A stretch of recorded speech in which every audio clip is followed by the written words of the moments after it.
हिंदी उपन्यास कालक्रम कल 6 जनवरी है और आपका जिसका भी एग्ज़ाम है, उन सबको सबसे पहले तो मेरी तरफ से ऑल द बेस्ट। भगवान आपकी मनोकामना पूर्ण करें और आपका जो आपने मेहनत की है, वो सार्थक हो जाए। और अभी यहाँ पर हमारा जो आज का लास्ट दिन बचा है, तो यहाँ पर आपके लिए मोस्ट इम्पोर्टेंट है, यहाँ से 2 से 3% आपके पेपर में पूछे जा सकते हैं, बल्कि ज़्यादा भी। सभी जितनी भी गद्य विधाएँ हमारी यूनिट 5 से लेकर यूनिट 6 से लेकर के 10 तक, ठीक है? 6 से लेकर के 10 तक मैं सभी का यहाँ पर आपको प्रकाशन वर्ष और जो भी गद्यकार हैं, उनका जन्म वर्ष बताने वाली हूँ और उम्मीद करती हूँ कि ये वीडियो लास्ट टाइम में आपके लिए बहुत ही हेल्पफुल होगी। तो पूरी क्लास ज़रूर देखते हुए जाना, जल्दी-जल्दी फटाफट से देख लेना और अपना अम, हो सकता है आपको लास्ट टाइम पर ये किया हुआ याद आ जाए। तो सबसे पहले हम यहाँ पर देखेंगे हिंदी उपन्यास, उपन्यासकारों का कालक्रम, ठीक है? जो उपन्यासकार लगे हुए हमारे सिलेबस में उनका देखेंगे। उनमें सबसे पहले नाम आता है पंडित गौरी दत्त, ठीक है? पंडित गौरी दत्त का जो जन्म है ये 1836 ईस्वी में हुआ था। लाला श्रीनिवास दास 1850 और आप जानते हैं जो भारतेंदु हरिश्चंद्र हैं, उनका जन्म भी 1850 ईस्वी में हुआ था। मुंशी प्रेमचंद का जन्म 1880 ईस्वी में हुआ था। यशपाल जी का जन्म हुआ है 1903 ईस्वी में। हजारी प्रसाद द्विवेदी का जन्म 1907 ईस्वी में हुआ है। इसके बाद हम बात करें अग्गे जी की, तो अग्गे का जन्म है 1911। अब मैं यहाँ पर बहुत ज़्यादा ट्रिक या फिर एक्सप्लेनेशन करने की कोशिश नहीं कर रही हूँ, है ना? क्योंकि ये फास्ट रिवीजन है और आपने पहले पढ़ रखा होगा, तो आपको बस लास्ट टाइम पर इसको एक बार रिवाइज करने की ज़रूरत है। कि भीष्म सानी का जन्म हुआ था 1915 ईस्वी। अमृतलाल लागर का जन्म हुआ था भीष्म सानी से 1 साल बाद यानी कि 1916 ईस्वी। फणीश्वर नाथ रेणु 1921 में जन्मे थे। कृष्णा सोबती का जन्म हुआ था 1925 और श्रीलाल शुक्ल का जन्म भी 1925। ठीक है, कृष्णा सोबती और श्रीलाल शुक्ल यानी कि राग दरबारी के जो उपन्यासकार हैं और जिंदगी नामा की जो उपन्यासकार हैं, इन दोनों का जन्म वर्ष एक ही है 1925 ईस्वी। आगे है जगदीश चंद्र का जन्म हुआ था 1930 ईस्वी। ठीक है, धरती धन्ना अपना इनका उपन्यास है। मन्नू भंडारी का है आपका बंटी, इनका जन्म हुआ था 1931 ईस्वी। तो ये आप एक बार अपने पास सेव कर लेना, ठीक है? इसकी पीडीएफ आपको चाहिए तो टेलीग्राम ज्वाइन कर लेना, वहां पर डाल दूंगी। उपन्यासों की कालक्रम की बात करें तो सबसे पहले उपन्यासों में नाम आता है देवरानी जेठानी की कहानी। देवरानी जेठानी की कहानी आप जानते हैं, ये उपन्यास विधा है, इसकी विधा याद रखना अच्छे से, क्योंकि इसमें कहानी नाम दे रखा है लेकिन ये कहानी नहीं है। 1870 ईस्वी में प्रकाशित हुआ था, ठीक है? 1836 में इसके जो लेखक हैं पंडित गौरीदत्त, उनका जन्म हुआ था। परीक्षा गुरु 1882 ईस्वी में आया था, 1882 याद रखना। गोदान 1936 ईस्वी, ये इनका अंतिम पूर्ण उपन्यास है मुंशी प्रेमचंद जी का और इनका जन्म हुआ था 1880 ईस्वी में। शेखर एक जीवनी भाग फर्स्ट, आपको भाग फर्स्ट ही पढ़ना है, ये आया था 1940-41। इसका दोनों वर्ष आपको कहीं-कहीं देखने को मिलता है, इसलिए यहाँ पर दोनों मेंशन है और इसका जो दूसरा भाग था ना, वो आया था 1944 में। आगे है बाणभट्ट की आत्मकथा, ये 1946 ईस्वी में हजारी प्रसाद द्विवेदी जी का है, जिनका जन्म हुआ था 1907 ईस्वी में। मेला आंचल उपन्यास का प्रकाशन वर्ष है 1954 ईस्वी, जो कि प्रथम आंचलिक उपन्यास माना जाता है। झूठा सच उपन्यास यशपाल जी का है और ये आया था ये 2 भागों में प्रकाशित हुआ था, ठीक है? ये 2 भागों में प्रकाशित हुआ था और ये एक भाग इसका 1958 देश और वतन और दूसरा था वतन और देश और दूसरा था देश का भविष्य। ठीक है? तो ये दोनों भाग अलग-अलग समय पर प्रकाशित हुए थे। राग दरबारी का जो प्रकाशन है ये 1960 ईस्वी का है, जो कि श्रीलाल शुक्ल की जी का जन्म हुआ था 1925 ईस्वी में। ठीक है? याद रखना कृष्णा सोबती के साथ में। आपका बंटी ये 1970 ईस्वी में आपका बंटी मन्नू भंडारी जी का उपन्यास है, जिनका जन्म हुआ था 1931 ईस्वी में और 1970 में इनका ये आपका बंटी उपन्यास आया था। देखो आपको बताते-बताते 2 सेकंड में मुझे भी याद हो गए, है ना? तो आपको भी आसानी से हो जाएँगे। मानस का हंस और धरती धन्ना अपना, मानस का हंस और धरती धन्ना अपना, ये दोनों उपन्यासों का प्रकाशन वर्ष एक ही है, 1972 ईस्वी, ये याद रखना। तमस तमस उपन्यास की बात करें तो ये 1973 ईस्वी में आया था, जो कि देश विभाजन पर आधारित है, भीष्म साहनी जी का। जिंदगी नामा उपन्यास कृष्णा सोबती का है, जो कि 1979 ईस्वी में प्रकाशित हुआ था और 1980 ईस्वी में इस पर साहित्य अकादमी भी मिला था, ये ध्यान रखना, ठीक है? साहित्य अकादमी और जो राग दरबारी है ना, उस पर भी साहित्य अकादमी मिला था, 1900 1 साल बाद ही उस पर मिला था 1969 में।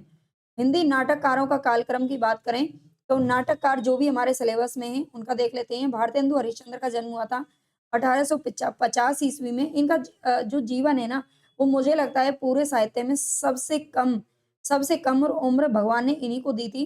1850 में जन्म हुआ और 1885 में इनका निधन भी हो गया था, ठीक है? ये याद रखना। जयशंकर प्रसाद 1889 ईस्वी में जन्मे थे, 1889 याद रखना। जयशंकर प्रसाद। लक्ष्मी नारायण मिश्र 1903 ईस्वी में, 1903 में और किसका जन्म हुआ था? यशपाल का जन्म हुआ था, ठीक है? ऐसे एक दूसरे से जोड़ करके पढ़ लेना। कहानीकारों में लक्ष्मी नारायण मिश्र और उपन्यासकारों में यशपाल, दोनों एक ही साल जन्मे थे। उपेंद्र नाथ अस्क का जन्म हुआ था 1910 ईस्वी में। उपेंद्र नाथ अस्क दस, ठीक है? इस तरह से याद कर लेना, अस दस। हबीब तनवीर का जन्म हुआ था 1923 ईस्वी में। हबीब तनवीर, जिनका आगरा बाजार नामक नाटक है। मोहन राकेश का जन्म हुआ था 1925 में। कृष्णा सोबती का जन्म हुआ था। श्रीलाल शुक्ल जी का जन्म और मोहन राकेश का जन्म एक ही वर्ष में हुआ था, 1925 में। धर्मवीर भारती का जन्म मोहन राकेश से 1 साल छोटे थे, 1926 ईस्वी में हुआ था। इसके बाद है सर्वेश्वर दयाल सक्सेना, इनका जन्म हुआ था 1927 ईस्वी में, ठीक है? सर्वेश्वर दयाल सक्सेना का जन्म कब हुआ था? 1927 ईस्वी में हुआ था। मन्नू भंडारी जी का जन्म हुआ था 1931 में, जिनका आपका बंटी उपन्यास 1970 ईस्वी में प्रकाशित हुआ था। शंकर शेष एक और द्रोणाचार्य इनका नाटक है और 1933 ईस्वी में इनका जन्म हुआ था शंकर शेष का, ठीक है? याद रखना, ये हमने पढ़ लिए हैं यहाँ पर नाटककार, ठीक है? आगे देखेंगे नाटकों का कालक्रम। तो पहले हमने यहाँ पर गद्यकारों को रखा है और फिर गद्य विधाओं को रखा है। नाटक कालक्रमों को देखेंगे तो सबसे पहले भारत दुर्दशा का नाम आता है नाटकों में। भारत दुर्दशा का जो प्रकाशन वर्ष है ये है 1880 ईस्वी और इसी समय मुंशी प्रेमचंद का जन्म हुआ था, ठीक है? मुंशी प्रेमचंद का जन्म जब हुआ था, भारतेंदु जी का भारत दुर्दशा नामक नाटक छपा था। मैं आपको एक दूसरे से रिलेट करके पढ़ा रही हूँ, ध्यान रखना। अंधेर नगरी 1881 ईस्वी में आया था और इसके 1 साल बाद 1882 में क्या हुआ था? 1882 में परीक्षा गुरु आया था। स्कंदगुप्त 1928 ईस्वी में आया था, ठीक है? स्कंदगुप्त का जो प्रकाशन वर्ष है 1928 ईस्वी। चंद्रगुप्त 1931 ईस्वी में आया था और ध्रुव स्वामिनी 1933 ईस्वी, ठीक है? इनसे तो मैं क्या ही जोड़ू, ये ध्यान रखना। 1933 में जन्म हुआ था शंकर शेष का, ठीक है? अभी हमने देखा था शंकर शेष का जन्म हुआ था 1933 में और ध्रुव स्वामिनी भी 1933 में प्रकाशित हुआ था। सिंदूर की होली 1934 ईस्वी में प्रकाशित हुआ था, लक्ष्मी नारायण मिश्र जी का नाटक है। आगरा बाजार जो नाटक है हबीब तनवीर का, ये 1954 ईस्वी में प्रकाशित हुआ था। और मेला आंचल, जब आगरा बाजार आया था तभी मेला आंचल, ठीक है? बाजार कैसा हो गया? मेला हो गया। ये भी 1954 ईस्वी में प्रकाशित हुआ था। अंजो दीदी जो नाटक है उपेंद्र नाथ अस्क जी का जन्म कब हुआ था? 1910 में, 10 अस्क, ठीक है? इस तरह से याद रखना। और उनका जो अंजो दीदी है ये भी 1954-55 में प्रकाशित हुआ था। इसका भी मेला आंचल, आगरा बाजार और अंजो दीदी सब एक साथ जोड़ लेना। अंधा युग आया था 1955 ईस्वी में, ठीक है? इसको अच्छे से याद रख लेना। आषाढ़ का एक दिन 1958 ईस्वी में मोहन राकेश जी का नाटक है, ठीक है? आषाढ़ का एक दिन और आधे अधूरे और आषाढ़ का एक दिन दोनों ही किसके हैं? मोहन राकेश जी के हैं। आधे अधूरे 1969 ईस्वी में प्रकाशित हुआ था। बकरी नाटक 1974 ईस्वी में प्रकाशित हुआ था, ये सर्वेश्वर दयाल सक्सेना जी का है। एक और द्रोणाचार्य 1977 ईस्वी में प्रकाशित हुआ था और महाभोज 1982 ईस्वी। इसके बाद बात करें 1982 यानी कि जब परीक्षा गुरु पहला उपन्यास आया था उसके 100 साल बाद महाभोज प्रकाशित हुआ था, ऐसे याद करना। हिंदी कहानीकार कालक्रम, हिंदी कहानीकारों की अगर हम बात करें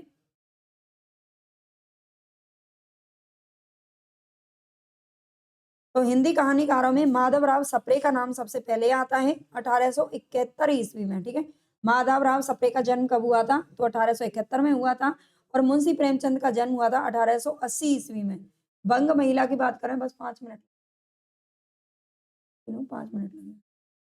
मुंशी प्रेमचंद 1880 ईस्वी में इनका जन्म हुआ था। बंग महिला का जन्म हुआ था 1882 ईस्वी में, ठीक है? याद रखना, जिस वक्त परीक्षा गुरु उपन्यास प्रकाशित हुआ था उसी समय बंग महिला का जन्म हुआ था, यानी कि राजेंद्र बाला घोष का जन्म हुआ था, ठीक है? राधिका रमन प्रसाद की कानों में कंगना, इनकी क्या है कहानी है और 1890 में इनका जन्म हुआ था, 1890। सुभद्रा कुमारी चौहान का जन्म हुआ था 1904 ईस्वी, याद रखना 1904। और इस वक्त कौन सी कहानी प्रकाशित हुई थी? चंद्रदेव से मेरी बातें, जो कि राजेंद्र बाला घोष जी की कहानी है। जैनेन्द्र का जन्म हुआ था 1905 ईस्वी में, जिस वक्त क्या हुआ था? बंगाल का विभाजन हुआ था 1905 में करजन के समय पर उस समय जैनेंद्र का जन्म हुआ था। अज्ञे का जन्म हुआ था 1911 ईस्वी में। भीष्म सानी का जन्म होता है 1915 ईस्वी में, ठीक है। याद रखना अज्ञे, शमशेर बहादुर सिंह, केदारनाथ अग्रवाल, नागा अर्जुन ये प्रगतिवादी 4-5 कवि थे और इन सबका जन्म ही 1911 ईस्वी में हुआ था। फणीश्वर नाथ रेणु का जन्म हुआ था 1921 ईस्वी में, ठीक है। 21 ईस्वी में फणीश्वर नाथ रेणु का जन्म हुआ था। हरिशंकर परसाई की बात करें तो इनका जन्म हुआ था 1924 ईस्वी। हरिशंकर परसाई का। कृष्णा सोबती का जन्म 1925 ईस्वी में हुआ था। निर्मल वर्मा का जन्म हुआ था 1929 ईस्वी में, ठीक है। निर्मल वर्मा का जन्म कब हुआ था? 1929 में। शेखर जोशी का जन्म हुआ है 1932 ईस्वी में, यानी कि मन्नू भंडारी से 1 साल पीछे। और कमलेश्वर का जन्म भी 1932 ईस्वी में हुआ है, यानी कि शेखर जोशी और कमलेश्वर दोनों 1 साल में ही जन्मे थे। कहानी कालक्रम की बात करें तो एक टोकरी भर मिट्टी, ये आधुनिक खोजों के अनुसार वैसे भी सबसे पहली कहानी मानी जाती है। 1901 ईस्वी में प्रकाशित हुई थी। और ये किसमें प्रकाशित हुई थी? देखो एक कमेंट मेरे पास आया था। एक मतलब लड़की ने, स्टूडेंट ने बड़े अच्छे से गुजारिश की थी कि मैम काव्य संग्रह जितने भी हैं या इनके जो भी कहानी संग्रह या फिर जिनमें ये संग्रहित की गई हैं गद्य विधाएँ उनको एक बार करवा दीजिए, है ना? लेकिन मैं आपको बताऊँ अब टाइम नहीं बचा है डियर, है ना? अब इतना समय नहीं बचा है, कल का आपका पेपर है, मैं आगे तो करवा दूँगी लेकिन अभी फ़िलहाल समय नहीं है ना? ये मुझे इम्पोर्टेंट लगा, ये मैंने करवा दिया। और रही संग्रह की बात, अगर आप मेरी वीडियोज़ देख रहे हैं पिछले 10-12 दिनों से, तो मैं सभी के संग्रह आपको साथ-साथ मैंने बताए हैं, है ना? जो मैंने भूमिकाओं वाले या फिर जो शॉर्ट नोट मैंने कराए हैं, उन सब में मैंने संग्रह करवाए हैं और आपने वीडियो देखा गो होगा तो आपने नोट कर लिया होगा, ठीक है? तो उसके लिए अभी अलग टाइम नहीं है, फिर भी आज टाइम बचा तो मैं रात तक करवा दूँगी, अदरवाइज़ इस बार नहीं होगा भई उसके लिए तो माफ़ करना। आगे है चंद्रदेव से मेरी बातें और दुलाई वाली। चंद्रदेव से मेरी बातें और दुलाई वाली ये दोनों ही कहानी किसकी हैं? तो ये बंग महिला की कहानियाँ हैं। चंद्रदेव से मेरी बातें 1904 ईस्वी में आई थी। इस वक़्त सुभद्रा कुमारी चौहान का जन्म हुआ था, ठीक है? जिस वक़्त चंद्रदेव से मेरी बातें छपी थी और ये 1907 ईस्वी में दुलाई वाली छपी थी और ये दोनों की दोनों ही सरस्वती पत्रिका में छपी थी। ठीक है? ये सरस्वती पत्रिका में छपी थी, ये याद रखना। दुनिया का सबसे अनमोल रत्न, ये 1907-8 ईस्वी का समय आता है, ये आप जानते हैं मुंशी प्रेमचंद जी की कहानी है, दुनिया का सबसे अनमोल रत्न और ये ज़माना पत्रिका में छपी थी, ठीक है? कहानियों की ये कहानी संग्रह, ये पत्रिकाएँ ज़्यादा पूछी जाती हैं, इसलिए मैं यहाँ पर लिख रही हूँ दोबारा से, वैसे मैंने पहले बता दिया है। कानों में कंगना, ये 1913 ईस्वी में छपी थी, ये राधिका रमन प्रसाद सिंह की है और आप जानते हैं इंदु नामक पत्रिका में प्रकाशित हुई थी, ठीक है? हिंदू पत्रिका में प्रकाशित हुई थी 1913 में। उसने कहा था कहानी, उसने कहा था ये 1915 ईस्वी में प्रकाशित हुई थी, उसने कहा था। और ये किसमें हुई थी? सरस्वती पत्रिका में प्रकाशित हुई थी। ठीक है, ये सरस्वती पत्रिका में प्रकाशित हुई थी। अगली है जयशंकर प्रसाद की कहानी आकाशदीप, जो कि 1928-29 में प्रकाशित हुई थी। मतलब समय इसका 1929 ही आता है, लेकिन आपको कहीं-कहीं 28 भी देखने को मिलता है, इसलिए दोनों यहाँ पर लिखा गया है। अपना अपना भाग्य 1931 ईस्वी में प्रकाशित हुआ था, ये जैनेंद्र कुमार की कहानी है और आप जानते हैं 1931 में कौन जन्मे थे? तो मन्नू भंडारी का जन्म हुआ था। ईदगाह कहानी 1933 ईस्वी में प्रकाशित हुई थी। इसी वक़्त जयशंकर प्रसाद का जो नाटक है ध्रुव स्वामिनी, उसका प्रकाशन वर्ष भी 1933 है और ये चाँद नामक पत्रिका में प्रकाशित हुई थी, ठीक है? ये चाँद नामक पत्रिका में प्रकाशित हुई थी, याद रखना। गैंग्रीन रोज़, ये अज्ञे जी की कहानी है, गैंग्रीन रोज़।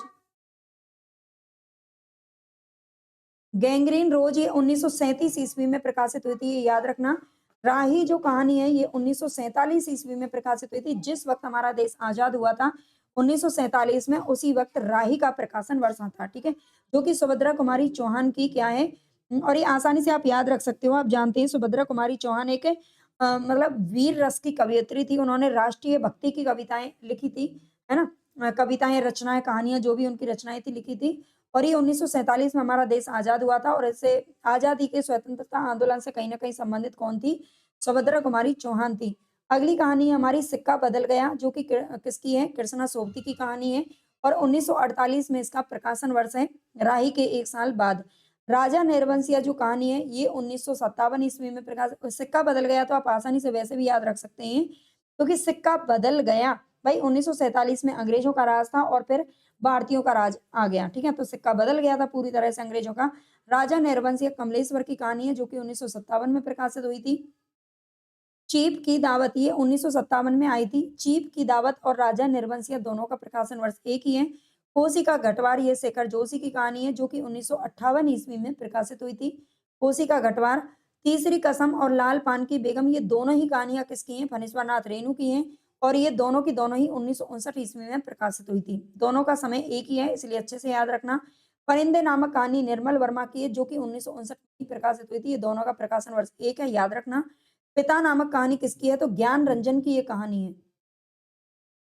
ठीक है, ये ज्ञान रंजन कहानीकारों में इनका नाम नहीं आया है, तो देख लेना, हालाँकि पूछा नहीं गया आज तक। अब पिता नामक जो कहानी है 1965 ईस्वी में प्रकाशित हुई थी। इंस्पेक्टर माता दीन चाँद पर, ये 1968 ईस्वी में प्रकाशित हुई थी। 1968 में ही राग दरबारी नामक उपन्यास जो था वो प्रकाशित हुआ था श्रीलाल शुक्ल जी का, ठीक है? और इंस्पेक्टर माता दीन चाँद पर ये अ, व्यंग्यात्मक कहानी है किसकी? हरिशंकर परसाई जी की। अमृतसर आ गया, ये 1973 ईस्वी में प्रकाशित हुई थी और ये याद रखना, अमृतसर आ गया पटरियाँ, इसका पटरियाँ नामक कहानी संग्रह में प्रकाशित हुई थी, ठीक है? ये इसका कहानी संग्रह है। आगे हिंदी निबंधकार कालक्रम को अगर हम देखें, निबंधकार, तो सबसे पहले निबंधकारों की बात करते हैं। भारतेंदु हरिश्चंद्र का जन्म हुआ था 1850 में और इनका जो निधन है, इनका निबंधकारों का यहाँ पर आपको पूरा जन्म वर्ष दे रखा है, जन्म काल, तो इसको एक बार थोड़ा-सा ध्यान से देख लेना क्योंकि इनका पूछ लिया जाता है मृत्यु का समय, इसलिए लिखा है, ठीक है? भारतेंदु हरिश्चंद्र 1850 में जन्मे थे। अगर मैं सबका पूरा जन्म काल लिखती ना, तो आपको दिक्कत होती और दोनों याद करना मुश्किल होता। इसलिए लास्ट टाइम पर इतना ही रिवीजन करना ठीक है। प्रताप नारायण मिश्र का जो जन्म है, ये 1856 में हुआ था और 1894 में इनकी मृत्यु हो गई थी, यानी कि आप समझ सकते हैं इनका भी जो जन्म था ना, इनका भी जो आयु थी वो बहुत कम थी। आप देख लेना 4-5 ऐसे लेखक हैं भारतेंदु काल के, जिनका जो जन्म है ना, जो समय है वो बहुत कम समय इनको मिला था, है ना? बहुत कम समय। बाल मुकुंद गुप्त का जन्म हुआ था 1865 ईस्वी में और 1907 में इनका निधन हो गया था और 1907 में हजारी प्रसाद द्विवेदी का क्या हुआ था? जन्म हुआ था। और हरिवंश राय बच्चन का भी जन्म उसी वक़्त हुआ था और महादेवी प्रसाद का जन्म भी हुआ था, महादेवी वर्मा का, ठीक है? और अध्यापक पूर्ण सिंह जो कि द्विवेदी युग के सशक्त निबंधकार के रूप में जाने जाते हैं। 1881 में इनका जन्म हुआ था जिस वक़्त अंधेर नगरी प्रकाशित हुआ था और 1931 जिस वक़्त मन्नू भंडारी का जन्म हुआ था उस वक़्त पूर्ण सिंह का निधन हो गया था। आगे है रामचंद्र शुक्ल, मोस्ट इम्पोर्टेंट है, 1884 में इनका जन्म हुआ था और 1941 तक ये जीवन में बने रहे थे। विद्यानिवास मिश्र का जन्म देखो, मैंने कल एक शॉर्ट डाला था, उसमें पता नहीं 1905 कैसे यहाँ पर गलती से लिख गया था, 1905 मैंने उसमें बता दिया था जो कि गलत है। ठीक है, एक कमेंट भी आया था मेरे पास तो मैंने यहाँ पर ठीक कर दिया है। विद्यानिवास मिश्र का जन्म हुआ था 1926 ईस्वी में और 2005 ईस्वी में इनका निधन हुआ था, ठीक है। हजारी प्रसाद द्विवेदी 1907 में जन्मे थे, 1979 में इनका निधन हुआ था, ये ध्यान रखना आचार्य जी का। ये थोड़ा-सा क्रम यहाँ पर बिगड़ गया है क्योंकि वहाँ पर 1905 लिखा हुआ था, वो सही किया है, ठीक है। विवेकी राय का जो जन्म है ये 1924 ईस्वी में हुआ था और 2016 में इनका निधन हुआ था। नामवर सिंह 1926 में जन्मे थे और 2019 में इनका निधन हुआ। कुबेर नाथ राय का जन्म 1933 में हुआ था और 1996 में इनका निधन हो गया था। तो इनका पूरा जीवन काल है, देख लेना। आगे हिंदी निबंधों की अगर हम बात करें, तो सबसे पहले नाम आता है हिंदी निबंधों में दिल्ली दरबार दर्पण का, जो कि 1877 में प्रकाशित हुआ था। भारत वर्षोन्नति कैसे हो सकती है? ये दोनों ही किसके हैं? भारतेंदु जी के हैं। ठीक है? ये दोनों ही निबंध किसके हैं? तो भारतेंदु जी के हैं। ये भी 1884 ईस्वी में प्रकाशित हुआ था। 1884 ईस्वी में भारतेंदु जी का क्या हुआ था? ये निबंध प्रकाशित हुआ था और इसी वक़्त शुक्ल जी का जन्म हुआ था। ठीक है? याद रखना। और 1885 में 1 साल बाद ही बेचारे भारतेंदु जी चले गए थे। शिव शंभू के चिट्ठे 1903 ईस्वी में 3 ईस्वी से लेकर के 1905 ईस्वी तक भारत मित्र पत्रिका में छपे थे। भारत मित्र नामक पत्रिका में छपे थे, याद रखना। कविता क्या है? ये निबंध है किसका? रामचंद्र शुक्ल जी का, जो कि 1909 ईस्वी में पहले ये सरस्वती पत्रिका में छपा था। ये ध्यान रखना, है ना? ये सरस्वती पत्रिका में छपा था और बाद में इसको चिंतामणि के भाग में संकलित किया गया था। मज़दूरी और प्रेम 1912 ईस्वी में प्रकाशित हुआ था। मज़दूरी और प्रेम अध्यापक पूर्ण सिंह का है। नाखून क्यों बढ़ते हैं? हजारी प्रसाद द्विवेदी का है, 1951 में प्रकाशित हुआ था और 1951 में जो हमारी पंचवर्षीय योजनाएँ चली थी ना, वो इसी वक़्त लागू हुई थी। मेरे राम का मुकुट भीग रहा है 1974 ईस्वी में। 1974 ईस्वी में बकरी नामक जो नाटक है ना सर्वेश्वर जी का, वो प्रकाशित हुआ था, ठीक है? संस्कृति और सौंदर्य 1982 ईस्वी में प्रकाशित हुआ था। नामवर सिंह का है संस्कृति और सौंदर्य। इसके बाद है उठ जाग मुसाफिर, ये 2012 ईस्वी में प्रकाशित हुआ था, ये ध्यान रखना। आगे हमारी इकाई 10 आएगी। यहाँ पर अन्य गद्य विधाओं को हम यहाँ पर देखेंगे। इसमें जो हमारे गद्यकार हैं उनको उनका जन्म नहीं बताया है, लेकिन आपको यहाँ पर देखने को सब मिल जाएगा, ठीक है। मेरी तिब्बत यात्रा राहुल सांकृत्यायन जी की है। 1937 ईस्वी में इनका ये प्रकाशन वर्ष है इसका। मेरी तिब्बत यात्रा कब प्रकाशित हुई थी? 1937 में। प्रेमचंद घर में, ये शिवरानी देवी जी का है, 1944 में प्रकाशित हुआ। माटी की मूरतें, राम वृक्ष बेनीपुरी जी का है, 1946 में प्रकाशित हुआ। ये इनका रेखा चित्र है।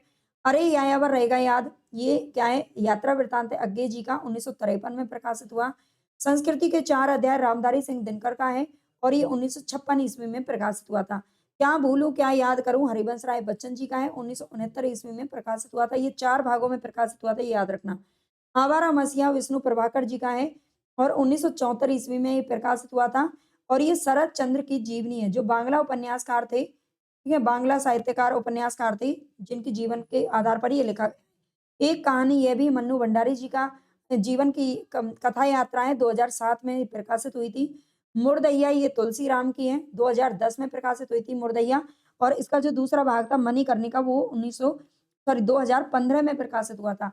आप हुदरी, ये रमनिका गुप्ता की आत्मकथाएं 2015 में प्रकाशित हुई थी। इसके बाद है ठकुरी बाबा महादेवी वर्मा, भोला राम का जीव हरिशंकर परसाई, जामुन का पेड़ कृष्ण चंद्र और एक साहित्यिक किडारी मुक्ति बोध, ठीक है। इनका प्रकाशन वर्ष आपको देखने को नहीं मिलता है। तो जितना दिया गया है, उम्मीद करती हूँ कि आपको ये जो क्लास है वो काफ़ी आपके लिए हेल्पफुल रहेगी, आपको पसंद भी आएगी। अगर पसंद आई हो तो लाइक सब्सक्राइब ज़रूर कर लेना। जो बच्चे नए हैं वो सब्सक्राइब तो कर ही लेना, हाइप कर देना और वीडियो को, और कमेंट करके बताना अगर आपके लिए कोई ऐसा टॉपिक है जो शॉर्ट में वीडियो बन जाए, तो मैं उस पर कोशिश करूँगी। वैसे अब टाइम नहीं बचा है। और मेरी तरफ से जो बच्चे कल पेपर देने जा रहे हैं उनको बेस्ट ऑफ लक।